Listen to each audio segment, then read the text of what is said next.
Hello' বন্ধুসকল, আজি আপোনালোকক জনাম আপোনালোকে ঘৰতে বহি আপোনালোকৰ পাছপোৰ্টখন কেনেকৈ অৰ্ডাৰ কৰিব। বন্ধুসকল, তাৰ বাবে আপোনালোকক এটা এপ্লিকেশ্যন ডাউনলোড কৰিব লাগিব। আপোনালোকে আপোনালোকৰ মোবাইলত প্লে ষ্ট'ৰটো অ'পেন কৰি ল'ব। অ'পেন কৰিলে আপোনালোকে চাৰ্চ বাৰত আহিব আৰু ইয়াত লিখিব আপোনালোকে এম পাছপোৰ্ট সেৱা।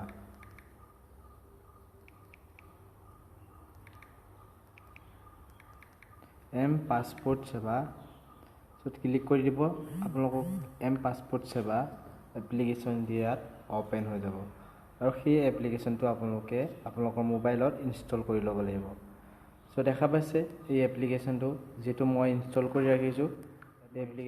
ইয়াত আপোনালোকক ইনষ্টল কৰা দেখাব। ইনষ্টল কৰি ল'ব। তাৰপিছত আপোনালোকৰ ইনষ্টল হৈ যোৱাৰ পিছত ইয়াৰ পৰা আপোনালোকে এই এপ্লিকেশ্যনটো অ'পেন কৰি ল'ব। বন্ধুসকল, অ'পেন কৰাৰ পিছত আপোনালোকক এনেধৰণে পাছপোৰ্ট সেৱা ছাৰ্ভিচ এক্সিকিউটিভ দেখা যাব। তাৰপিছত এতিয়া আপোনালোকক মেইন মেনুলৈ লৈ আহে। প্ৰথমে ইয়াত চাব লাগিব, যদি আপোনালোকে পাছপোৰ্ট বনাব বিচাৰিছে তেনেহ'লে আপোনালোকে প্ৰথমে ইয়াত আহিব লাগিব। আপোনালোকৰ এপইণ্টমেণ্ট কিমান ডেটৰ ভিতৰত আছে সেইটো আপোনালোকে চাব লাগিব। এপইণ্টমেণ্টটো আপোনালোকে চাবৰ কাৰণে ক্লিক কৰিব। তাত ক্লিক কৰাৰ পিছত আপোনালোকে পাছপোৰ্ট অফিচ ইয়াত চিলেক্ট কৰিব লাগিব। ডিষ্ট্ৰিক্ট ৱাইজত আপোনালোকক দেখুওৱা হ'ব কোনটো ডিষ্ট্ৰিক্টত কিমানটা ভিতৰত আপোনালোকক কিমান তাৰিখৰ ভিতৰত আপোনালোকক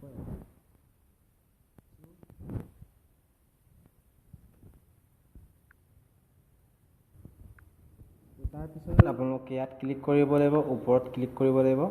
ওপৰত ক্লিক কৰি পেলাই আপোনালোকে ইয়াত লিখিব লাগিব আপোনালোকৰ ডিষ্ট্ৰিক্ট কোন হয়। যিহেতু ইয়াত গুৱাহাটী আহিছে, গুৱাহাটী চিলেক্ট কৰিম।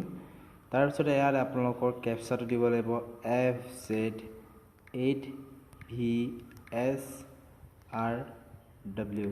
এইটো কেপচা কোড হয়, যিটো আপোনালোকে দেখা পাই আছে। এইটো কেপচা কোডটো আপোনালোকে ইয়াত ফিল আপ কৰিব লাগিব। মই ফিল আপ কৰি দিছোঁ। তাৰপিছত ইয়াত মই চেক এভেইলেবিলিটি চাইছোঁ। তাৰপিছত আপোনালোকক আগত দেখাই দিব কোনটো ডিষ্ট্ৰিক্টত আপোনালোকৰ এপইণ্টমেণ্ট আছে আৰু কিমানটাৰ ভিতৰত এপইণ্টমেণ্ট হ'ব। ইয়াত আপোনালোকক গুৱাহাটী দেখাইছে, মংগলদৈ দেখাইছে, নৰ্থ লখিমপুৰ, ইজৰাউল দেখাইছে, ডিমাপুৰ, বহুত গোটেইখিনি অসমৰ গোটেইখিনি ডিষ্ট্ৰিক্ট ইয়াত দেখুওৱা গৈছে। মোৰ যিহেতু নগাঁও হয়, মোৰ নগাঁও ইয়াত দেখুৱাই দিছে। আপোনালোকে দেখা পাইছে 40টা এপইণ্টমেণ্ট আছে। 40টা এপইণ্টমেণ্ট আছে আৰু 14 তাৰিখৰ পিছত আছে। 14 তাৰিখৰ আগত কোনো ধৰণৰ ইয়াত এপইণ্টমেণ্ট নাই। এতিয়া আমি বেক যাম, যিহেতু গম পালোঁ 14 তাৰিখৰ ভিতৰত এপইণ্টমেণ্ট আছে। তাৰপিছত আপোনালোকে ইয়াত চাব লাগিব আৰু এটা বস্তু, যিটো আপোনালোকৰ পিনক'ড দি আপোনালোকে ইয়াত চাব পাৰিব কোনটো ডিষ্ট্ৰিক্টত আপোনালোকৰ অফিচটো আছে। সেইটো বহুতেই নাজানে, যিহেতু আমাৰ পাছপোৰ্ট ক'ত বনোৱা যায় আৰু আপোনালোকক মই আজি দেখাই দিম আপোনালোকৰ পাছপোৰ্ট ক'ত বনাব লাগিব আৰু ক'ত যাব লাগিব এপইণ্টমেণ্টৰ কাৰণে। লোকেট চেণ্টাৰ আপোনালোকে লোকেশ্যন চেণ্টাৰত ক্লিক কৰিব লাগিব। ক্লিক কৰি পেলাই আপোনালোকে চিলেক্ট কৰিব পোষ্ট অফিচ কেন্দ্ৰ। পোষ্ট অফিচ কেন্দ্ৰত আপোনালোকে চিলেক্ট কৰিব। পোষ্ট অফিচ কেন্দ্ৰ চিলেক্ট কৰাৰ পিছত আপোনালোকক অলপমান সময় লোড ল'ব। তাৰপিছত আপোনালোকে চিলেক্ট কৰিব। তাৰপিছত আপোনালোকে ইয়াত পিনক'ডটো চিলেক্ট কৰিব। পিনক'ডটো চিলেক্ট কৰাৰ পিছত আপোনালোকে টাইপ কৰি দিব আপোনালোকৰ পিনক'ডটো, এৰিয়া পিনক'ডটো, যোনটো আপুনি যোনখিনি জেগাত থাকে তাৰ এটা পিনক'ড আছে। পিনক'ডটো আপোনালোকে ইয়াত টাইপ কৰি দিব। যিহেতু মোৰ পিনক'ড এইটো মই ইয়াত টাইপ কৰি দিছোঁ। টাইপ কৰাৰ পিছত আপোনালোকক সেই পিনক'ডটোৰ ভিতৰত কোনটো ডিষ্ট্ৰিক্টত এই পিনক'ডটোৰ ওচৰে পাঁজৰে কিমান জেগাত আপোনালোকৰ অফিচ আছে, গোটেইখিনি দেখাই দিব। যিহেতু নগাঁৱত মই চাম, যিহেতু মোৰ জেগা হয় নগাঁও, ইয়াত গোটেইখিনি জেগা দেখাইছে, আপোনালোকে চাব পাৰে। ইয়াৰ ভিতৰতে আপোনালোকৰ হয়তো ডিষ্ট্ৰিক্টটো আছে। সেই ডিষ্ট্ৰিক্টটোত আপোনালোকে যাব লাগিব। যিহেতু মই নগাঁৱৰ মোৰ এড্ৰেছটো পাই গৈছোঁ, পোষ্ট অফিচ PSK নগাঁও, ইয়াত মই যাব লাগিব আৰু মোৰ পাছপোৰ্টখনৰ কাৰণে কামখিনি আগবঢ়াব লাগিব। কি কৰিব লাগিব গোটেইখিনি আপোনালোকক জনাম। এতিয়া আপোনালোকে যাব লাগিব এইটোত। সেইটোতো আমি চালোঁৱেই এপইণ্টমেণ্ট। ইয়াত আপোনালোকে চাব লাগিব আপোনালোকৰ ফিজ কেলকুলেটাৰ, অৰ্থাৎ আপোনালোকৰ পাছপোৰ্টখন বনাওঁতে আপোনালোকে কিমান টকা দিব লাগিব আৰু ইয়াত কি থাকিব গোটেইখিনি আপোনালোকক দেখাই দিম। ইয়াত আপোনালোকে ক্লিক কৰিবলৈ চিলেক্টত ক্লিক কৰাৰ পিছত আপোনালোকে আহিব লাগিব ফ্ৰিজত ক্লিক কৰিব লাগিব ফ্ৰিজত ক্লিক কৰি দিব ফ্ৰিজত ক্লিক কৰাৰ পিছত আপোনালোকে ইয়াত আহিব আৰু আপোনালোকে যদি 15 বছৰৰ তলত হয় তেনেহ'লে 15 বছৰ লেছ দেন 15 ইয়াৰ্ছ বুলি মাৰিব তাৰপিছত যদি 15 পৰা 18 বছৰ ভিতৰত হয় বিটুইন মাৰিব 15 পৰা 18 আৰু যদি 18 বছৰ ওপৰত হয় তেনেহ'লে 18 ইয়াৰ্ছ এণ্ড এবভ মাৰিব যদি মোৰ 18 বছৰ ওপৰত হয় চ' মই 18 বছৰ ওপৰত মাৰিছোঁ তাৰপিছত আপোনালোকে সিলেক্ট কৰিব লাগিব এইটো তাৰপিছত আপোনালোকে এইটো সিলেক্ট কৰিব লাগিব তাৰপিছত নো অফ পেজ ইন বুকছ আপোনালোকৰ পাছবুকখনত কিমানটা পেজ লাগিব আপোনালোকক সেইটো আপোনালোকে সিলেক্ট কৰি ল'ব যেহেতু 60 এই পেজৰ লগত কোনো কথা নাই আৰু 30 পেজ আৰু 60 পেজ এই পেজকেইটা আপোনালোকক কিমানটা পেজ লাগে সেইটোৱে আপোনাক সুধিছে তো মই যেহেতু 36টা পেজ সিলেক্ট কৰিছোঁ তাৰপিছত আহি গ'ল আপোনালোকক যদি তৎকাল লাগে ইমিডিয়েট লাগে মানে সোনকালে লাগে তেনেহ'লে আপোনালোকে তৎকাল সিলেক্ট কৰিব পাৰে আপোনালোকে যদি নৰ্মেল হিচাপে লাগে তেনেহ'লে নৰ্মেল আপোনালোকে সিলেক্ট কৰিব পাৰে নৰ্মেল সিলেক্ট কৰোঁতে আপোনালোকক কিমান টকা লাগিব এই পাছপোৰ্টখন বনাওঁতে আপোনালোকক দেখাই দিব 1500 টকা আপোনালোকে নৰ্মেল বনালে আপোনালোকে দিব লাগিব যদি আপোনালোকে তৎকাল বনায় তেনেহ'লে আপোনালোকে দিব লাগিব দেখাই দিছোঁ আপোনালোকক কিমান দিব লাগিব তৎকাল বনালে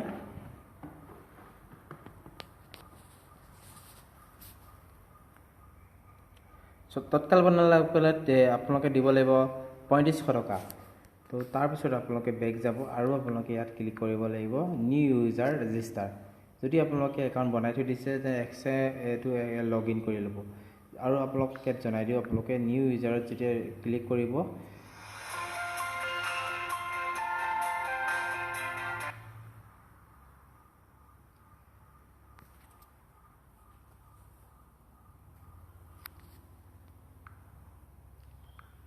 তো যেতিয়া আপোনালোকে নিউ ইউজাৰত ক্লিক কৰিব আপোনালোকে পাছপোৰ্ট অফিচ সিলেক্ট কৰিব নাম দিব লাগিব আপোনালোকৰ লাষ্ট নেম দিব লাগিব date of birth email ID আৰু আপোনালোকে ইয়াত সিলেক্ট কৰি দিব যেহেতু আপোনালোকৰ এই ইমেইল আইডিটোৱে লগইন আইডি হ'ব আৰু সেম আপোনালোকৰ ইমেইল আইডিটো ইয়াত আহি যাব আৰু আপোনালোকে পাছপোৰ্ট সিলেক্ট কৰিব লাগিব তাৰপিছত আপোনালোকৰ আহি গ'ল ইয়াত কনফাৰ্ম পাছপোৰ্ট আপোনালোকে দিব লাগিব যিটো পাছপোৰ্ট আপোনালোকে ইয়াত টাইপ কৰিছিলে সেই পাছপোৰ্টটোকে আপোনালোকে দিব লাগিব আৰু পাছপোৰ্টটো আপোনালোকৰ এনেকুৱা দিব লাগিব আপোনালোকৰ পাছপোৰ্টটোত নাম থাকিব লাগিব আৰু নম্বৰ থাকিব লাগিব আৰু কিছুমান চেম্পল হিচাপে কেতিয়া আপোনালোকে হেছ ষ্টাৰ এইবিলাক দিব পাৰে তো পাছপোৰ্টটো আপোনালোকে ভালকৈ দিব যাতে কোনো গম নাপায় তেনেধৰণৰ পাছপোৰ্ট দিব চ' তাৰপিছত আপোনালোকে এটা হিণ্ট ৰাখিব লাগিব যদি ভৱিষ্যতে আপোনালোকৰ পাছপোৰ্টটো পাহৰি যায় তেনেহ'লে আকৌ এবাৰ আপোনালোকে চাবৰ কাৰণে আপোনালোকৰ এইখিনি আপোনালোকে সিলেক্ট কৰিব পাৰে এবাৰ ফেভাৰিট ফুড আছে make of first car owner আছে mother maiden name first school private cricketer favourite colour favourite birth city চ' এইখিনি আপোনালোকে সিলেক্ট কৰি ল'ব যদি ইয়াৰ ভিতৰত আপোনালোকৰ থাকে তাৰপিছত আপোনালোকে এই কেপচাৰ কোডটো আপোনালোকে ইয়াত ফিল আপ কৰিব লাগিব ফিল আপ কৰাৰ পিছত আপোনালোকক ইয়াত এটা এই কেপচাৰ কোডটো আপোনালোকে ইয়াত ফিল আপ কৰিব লাগিব তাৰপিছত আপোনালোকে ছাবমিট কৰি দিব ছাবমিট কৰাৰ পিছত আপোনালোকৰ মোবাইললৈ এটা SMS আহিব চ' SMSটো আহিব আপোনালোকৰ জিমেইলত আৰু আপোনালোকে জিমেইলত খুলি পেলাই আপোনালোকে তাত এটা লিংক পাব লিংকটো আপোনালোকে কনফাৰ্ম কৰিব আৰু কনফাৰ্ম কৰিব যাওঁতে আপোনালোকৰ ইমেইল আইডিটো টাইপ কৰিব লাগিব টাইপ কৰি দিয়াৰ পিছত আপোনালোকৰ ৰেজিষ্ট্ৰেশ্যন ছাকচেছফুল হৈ যাব তাৰপিছত আপোনালোকে আহিব ইয়াত আহিব একচুৱেলি লগইনত আহি পেলাই আপোনালোকে ইয়াত ক্লিক কৰিব আৰু আপোনালোকৰ ইউজাৰ আইডিটো ইয়াত দি দিব যিহেতু মোৰ ইউজাৰ আইডিটো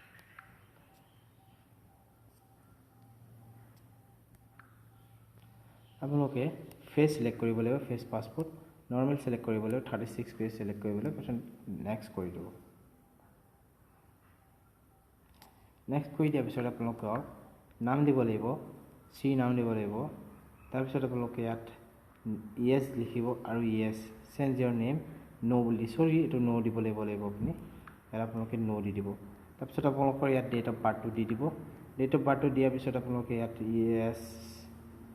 এছ মাৰি দিব এছটো আপোনালোকে সিলেক্ট কৰি দিব তাৰপিছত আপোনালোকৰ আপুনি কোনখন ডিষ্ট্ৰিক্টত জন্ম হৈছে সেইটো দি দিব কাণ্ট্ৰি সিলেক্ট কৰিব মেল নে ফিমেল আপোনালোকে সিলেক্ট কৰিব তাৰপিছত আপোনালোকৰ বিয়া হ'ল নে নাই সেইটো সিলেক্ট কৰি দিব মেৰেজ নে অনমেৰেজ তাৰপিছত বাৰ্থটো সিলেক্ট কৰি দিব তাৰপিছত আপোনালোকে দিব লাগিব PAN card voter ID employee আপুনি যদি কি এমপ্লয় কৰে কাম কৰে নে নকৰে সেইটো আপোনালোকে দিব লাগিব তাৰপিছত য়েছত ক্লিক কৰি আপোনালোকে এডুকেশ্যন কোৱালিফিকেশ্যন কি আছে আপোনালোকৰ দিব লাগিব। তাৰপিছত আহি গ'ল আপোনালোকৰ ইয়াত আপোনালোকে ক্লিক কৰিব লাগিব য়েছ। ভিজিবল লিষ্টিং আধাৰ কাৰ্ড নম্বৰ এইটো দিব লাগিব। তাৰপিছত আপোনালোকে আহি ইয়াত তলত য়েছ ক্লিক কৰি নেক্সট কৰি দিব। নেক্সট কৰি দিয়াৰ পিছত আপোনালোকক আকৌ 2-3টামান পেজ খোলা যাব। তাত আপোনালোকৰ এনে ধৰণৰ এড্ৰেছসমূহ দেখা যাব। তাৰপিছত আপোনালোকৰ পাছপোৰ্টখন বনি যাব। চ' বন্ধুসকল, আশা কৰিছোঁ আপোনালোকে ভিডিঅ'টো ভাল পালে। যদি ভিডিঅ'টো ভাল পায় লাইক কমেণ্ট শ্বেয়াৰ কৰি দিব। যিহেতু ভিডিঅ'টো শেষলৈকে মই জনাব নোৱাৰিলোঁ গোটেইখিনি তথ্য, চ' আপোনালোকে সেইখিনি কাম কৰি ল'ব। আৰু কেনেকৈ ক'ত বনাব লাগে মই আপোনালোকে দেখাই দিলোঁ। চ' যদি আপোনালোকে অনলাইন বনাবও নিবিচাৰে তেনেহ'লে আপোনালোকে পোষ্ট অফিচত গৈ বা পাছপোৰ্ট সেৱা কেন্দ্ৰত গৈ পেলাই আপোনালোকে বনাই ল'ব পাৰিব। ধন্যবাদ। আশা কৰিছোঁ আপোনালোকে ভিডিঅ'টো ভাল পালে। যদি ভিডিঅ'টো ভাল পায় লাইক কমেণ্ট শ্বেয়াৰ কৰি দিব।